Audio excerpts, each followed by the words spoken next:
Welcome to The Human Code, the podcast about people who make a difference not only for themselves, but for others too. Today we have the amazing Dr. Yasmin El-Rouby. She's an eye doctor, but not only. She's an author and she is the founder of the non-profit organization Basira. And Yasmin is someone who goes for passion. And her passion has led her to help many people take care of their eyes and avoid getting blind. Please welcome Yasmin. Thank you so much for having me on your show. It's a pleasure and an honor to be here. It's an honor for me to have you, Yasmin. I know your schedule is very busy with all that you do, but I'm glad you've managed to give us some of your time today. No, anytime. It's my pleasure. Why eyes? I have to say I'm very fortunate that I'm in a career that I love, that I'm very passionate about. And I really believe that when we do something, we have to love what we do and do what we love. And I've been very fortunate because the eye, for me, is the most marvelous structure in the body. Although it's very small, it's very intricate, it's very complex. And the first moment I gazed into my first patient's eyes, I knew that I was in the right profession. So initially, it was all about just looking into people's eyes and diagnosing eye diseases, which is what we're trained to do. But as my personal growth continued and as I grew as a professional, I started to notice that, you know, when they say the eyes are the window to the soul, but it's kind of cliche, we always hear that, but it truly is a window to the inner workings of every person that we meet. And I would just marvel and gaze at people's eyes, not just to look at their, the structures of the eye, but also to find out who they are, because the soul really shines through the eyes. And some people, they come in, they can be very sad or they can be burdened. Some people come in and they're happy and they're fun and their eyes are gleaming and full of light. And you can really tell who you're dealing with. So this was my way of connecting with my patients. This was my connection to not only to my profession, but also to each individual who comes to see me.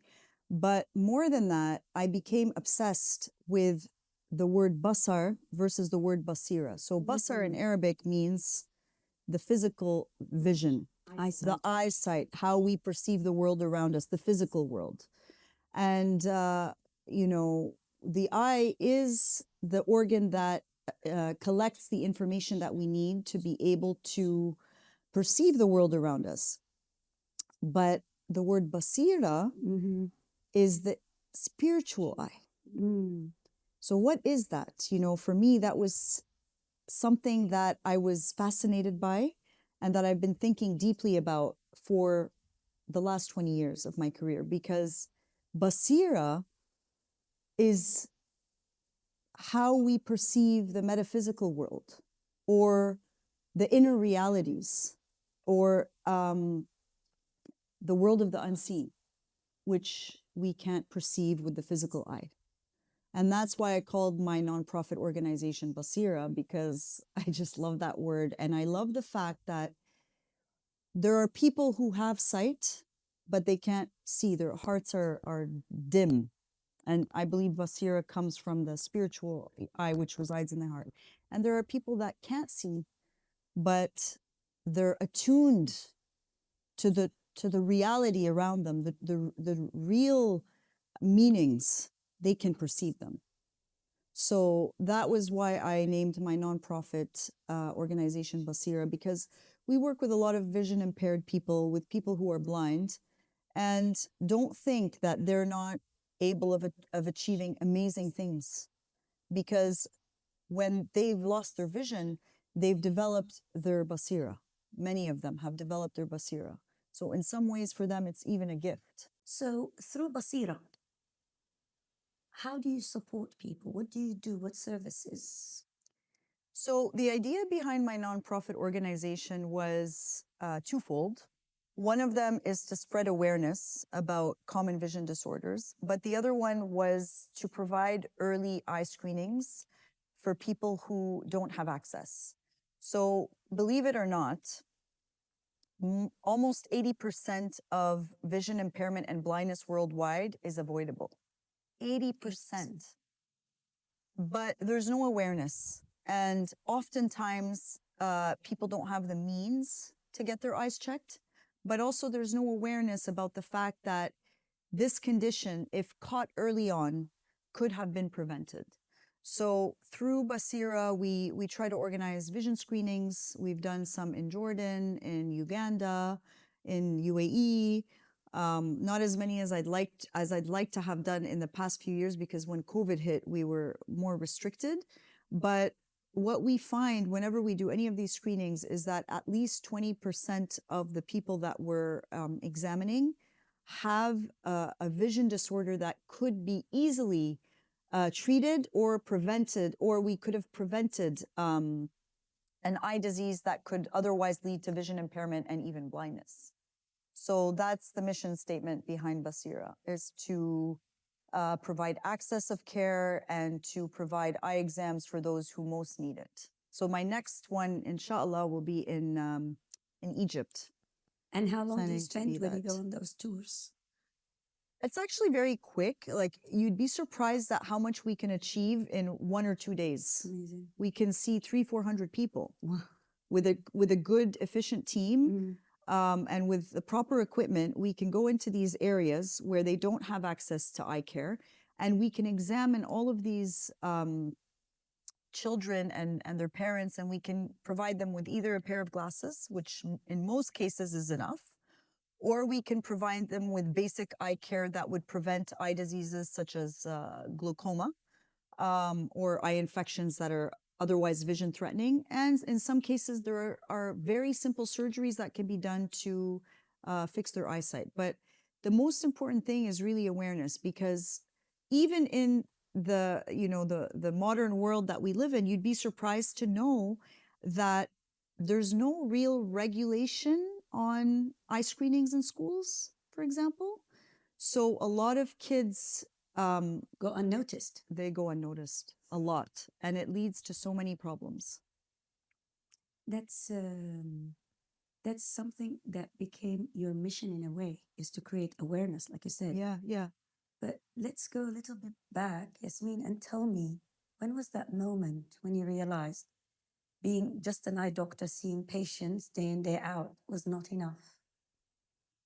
So I'm an eye doctor, but I also have a background in public health. I have a master's in public health. And so I've always been an advocate of, health promotion.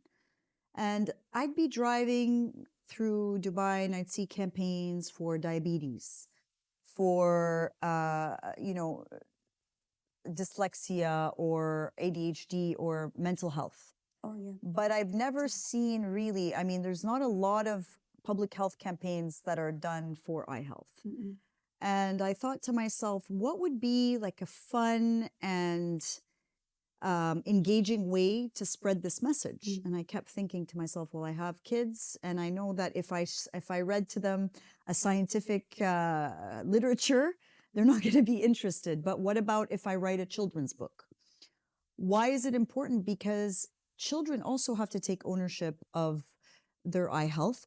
They have to also be able to see the early signs of vision impairment. And the problem is, children don't know, because it's the world they've always seen.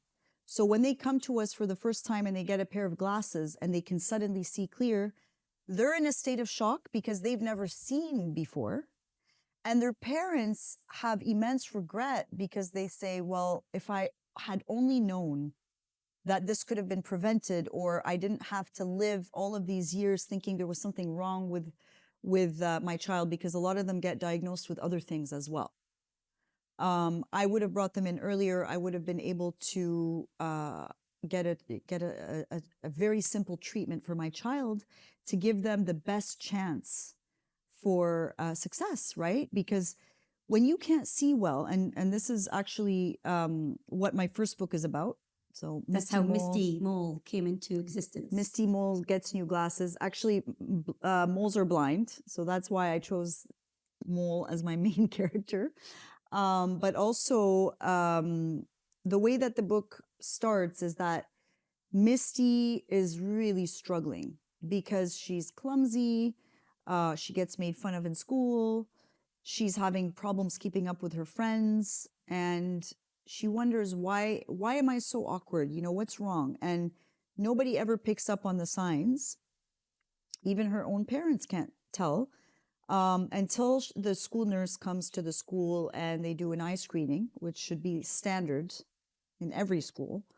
And they actually discover that Misty can't even see the big E on the chart, which you would think is exaggerated. But I've had many cases of children that come to me and they literally would be considered legally blind because they don't know that they can't see, and they think that this is how everybody sees. And so Misty finally gets new glasses, or gets a pair of glasses, and she starts to come into her own. She starts to become her alter ego, which is Super Mole. She has confidence. She's at ease. She becomes adventurous, and she's happier. And all of this was the result of just a simple pair of glasses. And I also shed light on the fact that her mom feels a little bit of regret because she should have been able to pick up on these signs, but it's not always obvious. So it could be very obvious, like a kid who's squinting so much to see or is holding their book really, really close. But sometimes it's not obvious because it's something as subtle as they tilt their head to see clearly or they look to the side to see clearly. You don't know until you have them checked, right?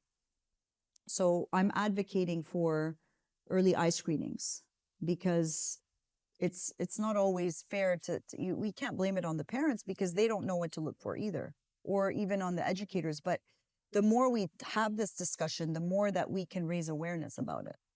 And do you find that now with what you're doing, how is it, for example, here in Dubai, in the schools, do you find that this is at least giving that push to the parents or to schools?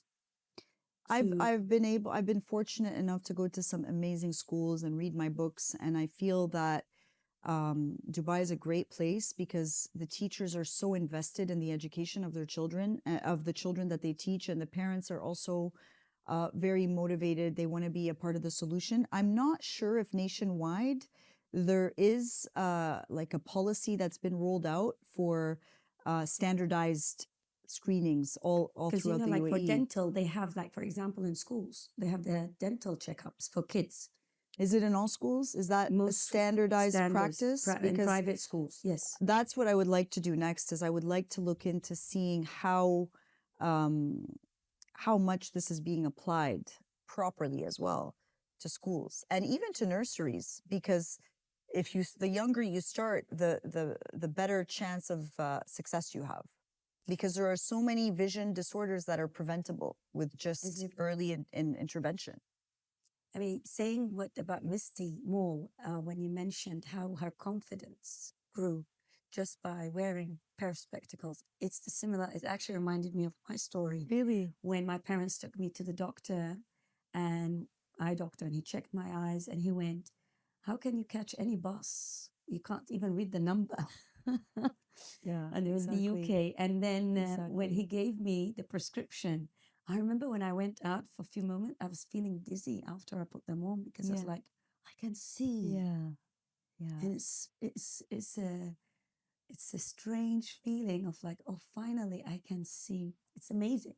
But you don't notice. I didn't even notice that I was not able to see, because as a child you assume that what you see is what everybody sees. Exactly. And that's exactly what I'm describing in my book, Misty Mole Gets New Glasses. And I was inspired actually by one of my patients who, I mean, I've had over the years many patients in a similar situation, but this one was really stark because this boy, he was 6 years old and he was diagnosed with ADHD and developmental delays. And when he came in to see me the first time, he couldn't sit still for 1 minute. It was actually very hard to examine his eyes. But then when we gave him that first pair of glasses, he totally transformed. He was a new child. Like when he came back 6 months later, I actually didn't believe it was him. And his mom was crying. She said, "You don't understand how this changed our lives." So all the other diagnoses that he had, like ADHD and all, were Yeah. just due to the fact It the boy was that could he not couldn't see. see. He could not see. He could not see. He had a very high uncorrected refractive error. And all it took was a pair of glasses to fully correct his vision, to allow him to be able to attain his full potential. So educational attainment is affected. Mental health is affected. Emotional. Your emotional and your social adaptation is affected. And all it takes sometimes is just a pair of glasses. Sometimes it takes a lot more than that. But the point is, if we can intervene early, we can prevent irreversible damage. It's true. So like you say, people go for like cancer screening, breast cancer. There's screening for a lot of things we do. Yeah, we talk a lot about breast Yes. cancer screening. Exactly. But eye screening is not something That we hear much we about. hear much. Like most Yeah. of the cases I hear is that if the child gets headaches, then you think, oh, it could be his sight. But it's not something that you regularly go for a checkup. Yeah, You go for everything in your body, and the eyes are kind of neglected. they are definitely. What do you think is the reason medically? Because you would think that if someone's going for a checkup, the eyes. I just think that, other conditions are very important as well. And so all these conditions deserve a lot of attention. But I believe that, we owe it to our children to, in my opinion, the eyes are the most important of the five senses. I mean, more than 50% of our brain is responsible for processing vision. So I believe that if we can give them vision, we're giving them a fair chance.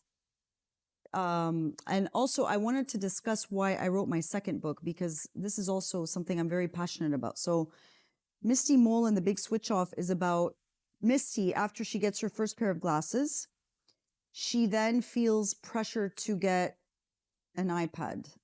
Let's call it a device. We don't know if it's an iPad or a phone. A device. A device. A She screen. feels pressured because you can see here in the first couple of pages of the book, she goes to play outside, but none of her friends are interested in playing with her because they're actually so busy on their screens. And they actually, the class bully tells her she's a loser for not having her screen as well. And this is a story that I've heard countless times from parents.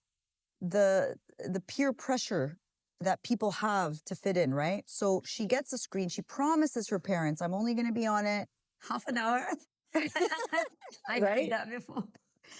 And the half an hour turns into an hour, turns into all day, turns into her sneaking it under the covers at night when she's sleeping, before she goes to sleep. And then what happens to her eyes? So you mentioned earlier about dryness. But more importantly, let's talk about the myopia epidemic. So myopia, which is being nearsighted, they're predicting that by 2050, more than half the world's population will be nearsighted. But I actually think that's an underestimation. I think it's going to be more than 60, 70%. Because of our sedentary lifestyles, because of our increasing dependence on screens, children are becoming myopic at a faster rate than ever before. And they're progressing at a faster rate than ever before. And unfortunately, there's not a lot of awareness about myopia either, because people seem to think that, oh, when I turn 18, I'll just do LASIK and I'll get rid of my glasses. Yes. And now people are doing it at older ages as well. 18 is the minimum. But the point is, you cannot have LASIK if your myopia is really high. And now, because of the myopia epidemic and because of the screens, we're seeing people becoming much more myopic at a much earlier age. And along with that, they get ocular complications. So their eyes are becoming increasingly stretched. And that leads to higher risks of retinal detachment, glaucoma, cataracts, myopic macular degeneration. So a host of different things that people have no idea about. But in addition to that, you've got thick Coke bottle glasses that you have to wear. You're limited with your choices of contact lenses. So not all brands make high powers of refractive error. And so it affects the lifestyle as well as the self-confidence as well. And my mission through this book was to let people know that screens are not innocuous. They are quite dangerous if we use them too much. And we're all guilty of that. We as parents, I'm the first one to admit that we have to lead by example. So get out and play, look at things far away, get natural light. Don't be stuck on a screen for long periods of time, because that will definitely worsen the myopia. And do you think in children, do you think it's faster happening No. in children than if it was an adult? Like say we started yes. looking at a screen at 20s or 30s and above versus a child that is like nowadays you see them from 6 months, they're That's already right. sitting or the parents are holding it for them. Yeah. So what would you say? This is catastrophic. It really is. In fact, sometimes I want to go up to the parents and just shake them. Like, why are you giving your child an iPad when their eyes are still in the development phase and you're harming them that way? You want to get them to be distracted, and that in itself has other implications. But what is it doing to the development of the eyes? And the other thing is, there's the genetic factors. You know, you can have 1 or 2 parents with myopia, and that increases your risk. And the parents would say to me, yeah, but I was only a -3. Why is my child a -8? And that's because when we grew up, we used to go play outside. We used to look at things far away. Our eyes had more of a chance. Yeah. Of These children are being exposed at a younger age, like you said, for much longer periods of time. And as we know, with online schooling during the COVID pandemic, we saw a huge spike in myopia cases and a very quick progression. And it's only going to get worse with time if we continue down this spiral. listening to this, your prediction is that the future is going to have more and more people with vision impaired issues. What can we do about it today to prevent or at least reduce those numbers? So we, you know, Doha, we have to get back to basics. So I don't think it's natural for our young children to be sitting in front of a screen all day, not only for their vision, but also for their mental health, for their posture, for their social skills. Everything is impacted by too much screen time. And I think we're all in agreement that there has to be a better way. So the first thing that I would recommend is, as much as possible, minimizing screen time. Getting our kids to go outside and play, looking at things far away. Natural light has been proven in so many studies to decrease the progression of myopia, because the natural light helps the retina secrete dopamine or vitamin D, where they're not really sure the exact mechanism, but they know that the more outdoor light our eyes receive, the less progression we get, the less, and it slows down the progression, but it also delays the onset of myopia. It's actually interesting that the eyes have that intelligence in them built in to identify what is natural light and what is not. Exactly, yeah. Through so many mechanisms, the eye is a marvelous structure. But also, I would say working distance is so important. How can we control working distance? Well, the first thing is try to get bigger screens further away. If you have work to do on your iPad or your phone, you can have it reflected onto a bigger screen like a TV. Also, there's this new on the iPhone, it's like this new notification or feature where it tells you if you're getting too close to your screen. So you can turn that on, for starters, for your kids. You can put limits for your children on their apps and on their screen time. But yeah, definitely we have to make a change. There's the 20-20-20 rule. where for every 20 minutes of near work, you have to refocus your eyes and look at something 20 feet away for 20 seconds. So that helps remind children that they have to take breaks. And to move their eyes and also in a way Tracking, blink, yeah, because so there's no important. blinking, I notice, when they're looking at the screen. That's right. And that's why in this book, the main problem Misty Mole faces actually is that her myopia increases. But when she gets to the eye doctor, look who else is there. All her friends. They're all there because... The ones who told her, get a screen. Exactly, because one of them says, my eyes are always red and tired. The other one says, my eyes are always burning and teary because of dryness, because they don't blink enough when they're on the screen. And the other one says, and my head hurts, I can't sleep, because the blue light, which is emitted from screens, disrupts our circadian rhythm. So we don't sleep well when we look at a screen right before bed. And you might have even noticed that yourself. So finally, Misty says, my vision is blurry even with my glasses, because her myopia has progressed and now she's going to need stronger lenses. And would it be possible for Misty later to, if she reduces... To do LASIK? No, I think later. Misty 18. gets LASIK. That'll be the Misty next gets book. And how can she at least go back to what she was on? Great, or is that it? Once it's gone, oh. No. So is that book coming up with the LASIK? She goes for LASIK. That's a good one. That's a good title. Is it even She has to be 18. But there is also to LASIK. She may not be so cute when she's 18. Bless. But even for LASIK, I know there's I hear side effects. Dryness is one of them. Night vision issues. Of course. So it's not really it's not an easy solution. No. It's not an easy solution for sure.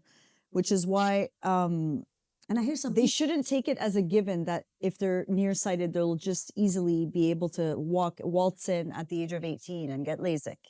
It may not be a suitable procedure for them. Like example, I can't do LASIK. You can't? No, because I have a thin cornea. Yeah, exactly. Exactly. But like my friend who had it done 15 years ago, he was told he needs another one now. Yeah. So again, it's not ultimate solution. No, definitely not. So the best solution would be is prevention. Prevention. And looking after your eyes. Yes, exactly. Since they are your windows to the soul. Definitely, yes. So with Misty and Basira, where does Dr. Yasmin El-Rouby see herself going next? I mean, I think I have a lot of work to do just to develop what I've already started. I want to continue to raise awareness. I want to continue to do eye screenings and hopefully maybe on a governmental level, changing policies, doing public health campaigns. It's my life's work, it's my passion, and I'm glad I found my passion because I think all of us, we're all good at something. And we just have to figure out how to harness that power within us to do good and to be able to help as many people as we can. So that's my life's mission, and I'm hoping with everybody's help around me, we can make it a reality. And I mean, you found your passion, and you know what you're doing, and you know why you're doing it. So why are you doing it? What keeps you motivated? Because it's not an easy path to try and educate. I'm sure that everyone you've helped prevent them from going blind or having an eye-associated condition, that is always rewarding. Yes. And that is always a push forward. But there are days when Dr. Yasmin feels, this is too much. So on these days, what does Dr. Yasmin say to herself? I would, what I struggle with sometimes is fear. And I think to myself, maybe I've taken on too much, by publishing books. I've been, that inner voice that always, you hear it and you try to suppress it sometimes. And you think to yourself, why did I write books? I'm not an author. And how am I going to promote these books? And how am I going to get these books out there? And how are people going to know about my message? But I think what I've decided to do is just to surrender to the process. It's not to be attached to an outcome. I'm not really fixated right now on the destination. I'm just looking more at the scenery on the way, as they say. I don't know where this is going to take me. Already, everything in my life alhamdulillah, has been a culmination of, you know, it's like different building blocks that have come together to build what I've done so far. But it's really not in my hands, and I'll just keep working hard and see where the road takes me. But as long as you maintain your passion and your love for what you do, I think that it'll always yield results, even if it touches one life. Even if one person hears the message, I think for me that's 100%. enough. You And know? so what do you see when you want to tell yourself, come on, keep going? Is it like, for example, that boy? Yeah. That boy. Yeah, he's really etched in my mind. That one patient, because the mom was so emotional and the boy had transformed so much. And I've seen other cases like that, but that was the one that was really inspirational to me. So you would play that record, for example, you would watch it again. Yeah. Just to go, no, keep going. Exactly. Beautiful. Exactly. Beautiful. Thank you. How can we support you as individuals in, you know, there is a collective. I mean, this is how you can support me with this beautiful endeavor, the Human Code. It's to bring awareness, to invite, you know, you're inviting people on your show who are discussing topics that are important to them and that can advance humanity. And I think that I'm very lucky because I have a very good support system. I have great family and friends, and already there's a lot of, I think this message resonates so much with so many people because we all have eyes and we all have vision and we all have kids that go to school and we want to help them. So I think it's something that is easy to identify. It's a cause that's easy to identify with, and many people are willing to spread the word when they have the chance. So that's the way you can do it, is by spreading the word. Amazing. Amazing, Yasmin. And I'm sure your word is getting there and it will just continue. Thank Because you. I hope so. the drive behind it and the intention Intention is important. is extremely powerful, and it's coming from the right place, which is your basira. Thank you so much for having me. Yasmin. It's been a pleasure. Yasmin, I've learned a lot, and especially from Misty. I've learned a lot too, by the way. Thank you. From Misty. And Misty is available in all bookstores, isn't it? Magrudy's and Kinokuniya, and mainly you'll find as well online on Amazon and other outlets. But yeah. Misty the Mall. Thank you. Thank you so much. Thank you so much.